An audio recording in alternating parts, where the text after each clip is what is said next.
What is up, everyone? Back here with another video. In today's video, we're going to be doing a team building guide for Pokemon ZA ranked battles. I'm going to be going through the 5 do's and don'ts of competitive team building. So I'm going to be breaking those down for you guys real quick here, so you guys have a bit of a reference for when you're building your own teams. I figured this format would be kind of fun. I also, there's no particular reason why I use this picture of Pikachu. I just thought it was kind of funny because he was going to work or whatever.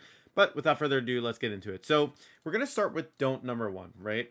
So for don't number 1, you don't want to really be using Pokemon that are frail or need to get in close to do damage. And what I mean by that is if they're frail and they need to get in close to do damage, you're not particularly strong. So Mega Absol was the example here because let's say, for example, you're using a Mega Absol, right? For it to get significant damage output, it's going to need to basically Mega Evolve anyways, because before Mega it's not doing enough damage, right?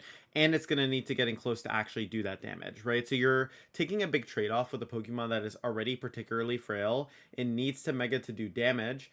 And on top of that as well, it's not the most threatening option, right? And on top of that, it doesn't really have a wide variety of coverage, right? So the reason why, again, I kind of put that all here, right? It requires Mega to even do good damage. It's too frail. It needs to get close, right? A better alternative would be Mega Greninja. And Mega Greninja isn't even the top meta Mega anyways, but it would be slightly better here if you're looking for a dark type Mega that can do damage, because at least Mega Greninja gets a significant stat increase when it Megas and can still do damage beforehand and has good moves before that, right? Absol is kind of lacking in really significant coverage that matches its original stats before it Megas. And Mega Greninja, in comparison, could throw out Water Shuriken, could throw out Surf, you can go for Ice Beam as Dark Pulse, right? It has a bunch of different coverage moves you can leverage that are a little bit stronger into the current metagame, right? So that's a reason why that would be a better alternative. Now, for dude number 1, you want to be using Megas that are really strong in their unique niche, or Pokemon that receive insane stat totals after Mega. So Mega Starmie was a really good example here because it has a niche and it also it gets a big stat increase, right? It gets a little bit more than actually the other Megas. So not only is its stats really high, has a really high special attack, it has really good bulk, right? The only thing that's kind of low on it is its HP, which you can compensate for by training. Mega Starmie has a really good niche with all of its coverage moves, right? Like Ice Beam, Thunderbolt, Hydro Pump, Surf, right? It has a bunch of options that can do a ton of damage. And that's a really valuable asset in free-for-alls because it means you can hit a wide range of Pokemon that are in front of you, right? And I kind of put what the niche was here, right? It's powerful Water-type Mega, option with fast speed, strong coverage, reliable bulk, right? And also, too, I think another thing to consider as well is you want to be using Megas that are going to be actively swinging in the game in your favor, right? And if you're only really using your Mega resource it's a hard resource to come by because you're committing to it, and then your other Pokemon can't receive it if you have other Megas. You want the Mega to be really strong, right? I also use Mega Garchomp as an example here. It's a pseudo legendary, so the stat increase it gains, because there's no abilities, it literally only just gets better. The cut on speed isn't that bad for it. It's still faster than a lot of the slow mid-speed Pokemon. And on top of that, the damage increase it gets is 40 base attack. So it's gonna provide more value than if you were to give it Life Orb or Soft Sand or any of the boosting items. So it's a really strong Mega. It only makes Garchomp better. It makes it survive hits better. It's a lot stronger for what we're looking for here. And I think a big thing too is on your Megas, you want to make sure the stat distributions are actively helping it and not hurting it. So for example, a reason why I didn't include Mega Dragonite here is not necessarily because it's bad, but because when you Mega Dragonite, you're forcing it to train in special attack. Whereas Garchomp is just straight playing into its strengths. Its stat increase is just incredible. It's going to be able to really capitalize off of that Mega. Now for don't number 2, I put don't use a Mega Stone on a Pokemon just because it can use one. Other items can provide more immediate value. And this is actually one I learned myself, which is why I actually wanted to include this because I felt like it was such a important tip. When I was using Clefable at first, I was using Mega Clefable. And the big reason for that is I think this is the wrong image of... Okay. I think this might... Okay, I just grabbed the first... I looked at Mega Clefable and I grabbed the first picture I saw. I am 90% sure this is not the correct Mega Clefable picture. So I'm really sorry if it's just a random AI thing, whatever. I just went on Google and I just clicked okay, copy, paste the Clefable picture. But anyways, for Mega Clefable... it's an inefficient use of a Megastone because it's gaining the flying typing, so Air Slash can hit for stab, but it doesn't really have any particularly strong flying moves that you're going to be able to benefit off of. And the flying coverage doesn't really give you that good coverage into that many Pokemon, right? Fighting types, but there's not that many fighting types anyways. And then on top of that too, you're not really being able to launch just super strong flying attack to do a ton of damage. So you're going to get more value actually out of running an expert belt on it, which I found out through playing a bit more, right? So you saw in the last video I didn't have expert belt yet, but I had actually been testing it after, and the value provided was so good, right? Clefable's strengths lie in the fact that it has a wide range of coverage. The flying coverage didn't really help it, so leaning into its other coverage moves, Ice Beam, Moonblast, Flamethrower, right? And Thunderbolt were all really good. So having Expert Belt to make all of those moves hit even harder when they hit super effective, because you will hit a Pokemon for super effective with all that coverage, right? You're going to get a better reward relative to what you're investing into it, right? And it's an immediate reward. It can immediately do damage. It doesn't require a Mega. So I think focusing on making specific Pokemon strong without their Mega Stones is really useful. And when you do put a Mega Stone on something, you want to make sure it's actually providing more value than if it was, using something else, right? Another do as well is, or like I guess this is the do, right? Limit your Mega Evolution to one Pokemon to max. So I kind of mentioned this already. Like you want to be getting value out of your items, and having one Mega allows you to kind of centralize the Mega Stone around that Pokemon, meaning that you can put actually efficient items on the other Pokemon, and that's actually pretty useful because then your other Pokemon are just going to be doing more damage. So in this composition I'm using as an example, you guys saw it in the last video. It has changed a little bit since last time I was playing it on stream, and I had a really good win rate. I think it was like 52 out of 52 games. I had 86% win rate, like getting first place. And on this team, even though there are 3 Pokemon that can Mega, only the Garchomp was Megaing. The Clefable was running the Expert Belt, and the Gyarados was running the Assault Vest, so it could take special attacks like Thunderbolt from all those Pokemon running coverage moves better, right? And that kind of helps because then you're not really going to be like having to worry about like, okay, do I Mega this? Do I Mega that? Like, am I worried about Gyarados changing typing or not? I have a clear Mega candidate. It is going to be the focus of the Mega every single time, and the rest of the Pokemon are just going to be doing their roles with the items they have. And it helps really streamline your games and your building so that you can kind of build a good, concise build, right? Now, for don't number 3, train EVs in speed on slow Pokemon. Now, the reason why I say this is because, for example, let's say we look at a Pokemon like Hippowdon, right? Its stats are very defensively weighted. Like, it has a lot of good defense. Its special defense is whatever. And then its HP and attack is really good, right? Relative to at least this format. So, training Hippowdon in speed is useless because, like, why do I care if I outspeed other Hippowdon if I'm just bulkier and can take hits better? And this concept applies maybe not even just to slow Pokemon. It can apply to even, like, middling speed Pokemon and sometimes even fast Pokemon. Like, if their Mega gives them enough of a speed increase, it's actually better for you to just invest into your defenses sometimes. And sometimes like it's not about who casts the move first, it's about who's able to actually live the attack and then return with more damage, right? So that's a very big part of this that I think a lot of people miss sometimes.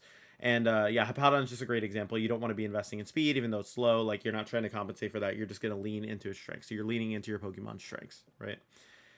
Now, for do number 3, focus on survivability over moving first, is kind of what I was already talking about when I was talking about the don't. But basically, like, an example I used here was Garchomp, because my Mega Garchomp, for example, would get into 1v1s versus other Garchomps, and because my Garchomp was trained bulkier and an opponent had trained their Garchomp in, like, max attack, max speed, I would live the hit, they would move first, it wouldn't matter, I would immediately return the damage. Or the cast would be so similar, we'd both get our moves off, but they would get knocked out and I wouldn't, right?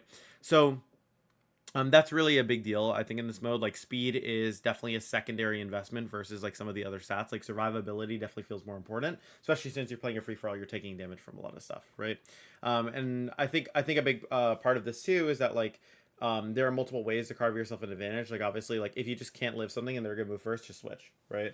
So that's another solution to it, even if you're not faster. Now, for don't number 4, so just getting into, some actual stuff when you're, like, going through the mons in the builder, right? Stacking too many weaknesses to a type and ignoring big weaknesses to common meta Pokemon. So the reason why that's an issue is because, like, let's say, for example, you don't put enough respect for a Pokemon like Gyarados, right? Which was the example in this case, right? Or even a Starmie, for example, could be really difficult. The first team, right? You're weak to water type moves and you don't have strong ways to break them, right? So you're against a Mega Blastoise, you're against a Mega Starmie, you're against a Gyarados, right? You're going to have a lot of trouble breaking through these Pokemon. Like, Brave Bird from Scarm can do damage, but then you're relying on a neutral Mon to try and beat it in a 1v1 versus, like, having an advantage of some type of coverage. Now, the second team that we have in the example, which is going to be our example team for this video, right? Essentially what it does is it balances out the matchups to where you can cover for multiple Pokemon, right? So Hippowdon's really good into the electric types that Starmie doesn't like. Starmie and Hippowdon both don't like grass types. Glaceon's good into that. Fire types that Glaceon doesn't like is covered by Starmie and Hippowdon, right? So they all kind of cover each other's weaknesses, and that's kind of the main thing. And if you stack too many weaknesses to specific type, no counterplay, right? Like it can just be really bad where you're just like running around, you're wasting time, you're not getting KOs that you want to be getting, right? And I think that's like very important. Um, for do number 4, prioritize a well-balanced moveset. That kind of leans into the point I was making before. But you want your composition to definitely cover multiple Pokemon. Like you do want to make sure that you can hit like a lot of different Pokemon. So I kind of talked about the individual coverage on this team that we're like building in this example, right? Like why does the core work, right? So Starmie's going to be able to run Hydro Pump, Surf, Thunderbolt, and Ice Beam. This means that it's going to have coverage to hit a lot of Pokemon, but it's still obviously not going to be able to hit everything. So we're going to have Pokemon that can deal with those issues, right? Hydro Pump and Surf are just really good. Hydro Pump's a straight beam move. It can hit across the map. Surf is a great like crowd control move where you can just hit a bunch of Pokemon in the crowd. Thunderbolt's a great pursuit move or like targeting move where basically you can use it to hit Gyarados. And then Ice Beam for dragons, right? So that's really useful. But again, you're weak to electric types. Hippowdon's great for covering that. It covers for electric types that Starmie doesn't like. And it also can run Ice Fang, Thunder Fang, Stone Edge, whatever coverage you want, right, to make sure that it can actually put on pressure. And you can consider something like running 2 ground moves with Dig, for example, so that you could pick up a Pokemon that maybe is trying to run away from you. It could also set up positions where maybe your Glaceon or your Starmie do a ton of damage. Boom, you switch in Hippowdon, you Dig, you catch them, and they're not able to block the attack, right? Glaceon is just really good here. It's bulky, right? It covers again for the grass types, which I kind of mentioned before. It can cover for dragons as well. That maybe even though we have Ice Fang and Ice Beam, sometimes they can just out bulk it because the Pokemon are just so bulky. And Freeze Dry also gives you another answer for Gyarados because Thunderbolt Starmie, even though it sounds really strong because it's quite effective, like Gyarados is actually pretty bulky. So having a Pokemon that can just straight up one shot that Gyarados is really really nice. So for don't number 5. And this is kind of unrelated to the team that we're building, right? You don't want to just use the strongest moves without factoring in like physical special stats or cooldowns, right? So Gyarados, for example, right, has access to Thunder. Thunder, you're like, oh, cool, I could beat like other Gyarados with Thunder. Well, Gyarados' special attack is like pretty bad, right? So it's actually not giving you as much of an advantage as you think. You would benefit more by running something like Stone Edge for the mirror because you're using Gyarados' strongest status attack to actually pressure the opposing Gyarados, right? Thunder might end up doing like 50, 60% because it's so weak, and maybe even less, to be honest. I'm probably overshooting it. Stone Edge would do something like 70%, right, to the opposing Gyarados. So just because something is quite effective or it's stronger, you got to factor in cooldowns as well, right? So for example, if you're sitting there using Thunder when you could be using Thunderbolt, right? Like even though Thunder is stronger, it has AoE, sometimes you're going to need Thunderbolt to just pick stuff up, right? And you use it relative to the other attacks on your team, right? So the Starmie I kind of mentioned had a wide variety of moves. The cooldowns were all pretty reasonable, right? And that's definitely like a big part of selection, right? You want to make sure you're picking that. And I do say in the do section, which kind of talks about what I was talking about, like you want to use moves with intention, right? So strong use cases, like reasonable cooldown, damage trade-offs. You want to be matching your team's offensive strengths and health patch weaknesses, right? So for example, on Glaceon, the reason why I'm running double ice move is because Ice Beam and Freeze Dry are accomplishing different things. Freeze Dry is kind of a circle AoE around it, right? And the Freeze Dry is going to directly help with dealing with stuff like Gyarados, right? Ice Beam is going to help with chasing down dragons that are running away or just being a move that can snipe, right? And if we're looking at like for stuff like Thunder Fang on Hippowdon, Thunderbolt Starmie, right? Those moves are going to be able to like hit water types that maybe if we don't have Glace on the board or it's low health, we can still do that, right? And also to making sure that like we have enough coverage moves on each of our Pokemon to be able to like cycle between 2 coverage moves or like our main stabs, I should say, like the main same type of attack bonus moves so they can do more damage, right? For example, if your team's really weak to Megazard or you have a Mega Scarm, you want to have a good way to remove it. Stone Edge could be really good for a random Charizard Y you might run into. So it's just a bunch of stuff like that, right? Just teching different things depending on your weaknesses. Maybe you have a team with Ampharos that's weak to Garchomp. Maybe run Shuka Berry and have like a tech move like Dragon Pulse, right? There's definitely a lot of options there. So let's actually review the sample team, or I say teams. I'm going to team we built to see if it follows a rule, right? So we have a Hippowdon here. It's going to be Assault Vest. Ignore the abilities. That doesn't matter. Earthquake Bulldoze, Thunder Fang, Ice Fang, right? You can maybe substitute for Stone Edge. You guys will see too, what we do with that.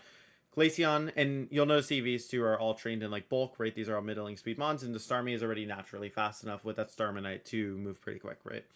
Glaceon is going to be running Ice Beam, Freeze Dry, Shadow Ball, Blizzard. So Blizzard is going to be a crowd control move. It can hit a bunch of Pokemon, even though it has a long charge up. You can use it to snipe a kill on a bunch of Pokemon grouped together. Ice Beam is a great pursuit move. Something's running away. Ice Beam can snipe it from pretty far away. Freeze Dry is a very close range move, but it's really good for answering a Pokemon like Gyarados. And Shadow Ball is just covered. So maybe if like a Steel type like Metagross is on like 30%, you can Shadow Ball it to at least like keep your Sylveon in, or like not your Sylveon, sorry, your Glaceon in, so you can attack it properly, right? Then we look at something like Starmie, right? Starmie is just going to be, invested in its special attack and its bulk, so it can do as much damage as possible, have good HP. It's going to be able to throw out a Surf as crowd control. It's going to have Hydro Pump as a long kind of beam move. Thunderbolt because it can kind of cover the entire map. It's using it's basically using its status as a range attacker to do a lot of damage. And then we have Ice Beam here so that it can actually snipe those dragons that are going to be sitting in front of it, right? So we can even look at this, right? So do we have a strong Mega, right? Yes, because we have Mega Starmie, right? Do we have an efficient use of Mega? Yes, because we're only really using one Mega, right? Which is kind of down here, same thing, right? Is it trained for survivability? All of our Pokemon, we could say, are pretty bulky. We're even running the Assault Vest on the Hippowdon, which is going to make it pretty bulky. Do we have well-balanced movesets? Yes, we're covering the whole range of cooldowns, AoE versus like single target attacks, moves that can chase down specific Pokemon that are running away, and we're also making sure that they have a lot of variation on types, right? So yes. And then do we have moves for specific purposes? Again, that goes down to, yes, we have moves for pursuit, we have moves for crowd control, we have moves for specific Pokemon, right? So yes, we are being very well intentioned with our moves. And this is kind of the main part of the guide that I think is really important. When you're making team building decisions, you want to make sure you're accounting for Pokemon that you are going to be seeing a lot. But yeah, I hope you guys enjoyed this team building guide. I wanted to kind of break it down simply. I know there are a lot of team building guides out there, and I just wanted to give a kind of straight up process. That was kind of us just talking through the do's and don'ts. What we will be doing, in what I want to try to do at least, is try to get this team in game and actually play some games with it on the ranked battle so you guys could see whether or not the team building was successful. They say proof is in the pudding, or practice what you preach, I guess. So maybe we'll be taking this team on ladder, and you guys will get to check that out. I appreciate you guys tuning in. Let me know if this helped you down below, and let me know what other videos you guys would like to see on guides for Legends EA rank battles. I'll catch you guys soon. Peace.